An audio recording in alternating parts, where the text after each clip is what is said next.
निलेश भाऊ नमस्कार.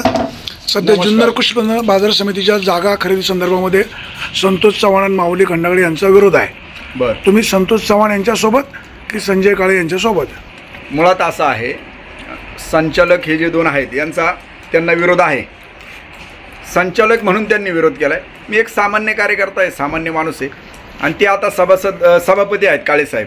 हा, ज्या दिवशी ते याच्यात भ्रष्टाचारात दिसतील किंवा कायदेशीर 100% ते उघडे होतील त्यावेळी आपण त्यांना विरोध करू.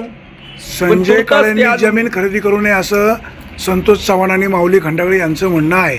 मग तुम्ही संतोष चव्हाण माऊली खंडागळे यांच्यासोबत की संजय काळेंच्या निर्णयासोबत?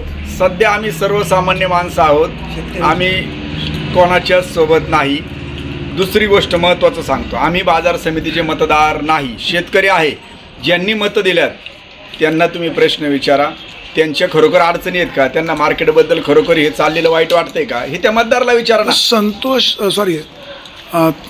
माऊली खंडागळे आणि चव्हाण हे कुठेतरी मार्केट कमिटीला बदनाम करत आहेत. नाही, आता हे सत्य बाहेर येईल तेव्हाच कळेल ना कोण बदनाम करते आणि कोण काय. जेव्हा खरं काय, आता ही फक्त चाललेली चर्चा आहे, याच्यातून सत्य जेव्हा बाहेर येईल तेव्हा कळेल ना कोणी कोणाला बदनाम केले ते. आता थोडं सांगू चव्हाण आणि माऊली खंडागळे यांची भूमिका योग्य अयोग्य? आता ही जेव्हा सत्य बाहेर येईल तेव्हाच कळेल साहेब, योग्य की अयोग्य. असं नाही ना आपण असत्य काय आहे मग? आता कागदावर काय आहे, खरं काय खोटं काय हे आपल्यापर्यंत नाही ना पोहोचलं अजून. तुम्ही कोणासोबत? मी काळे साहेबांसोबत.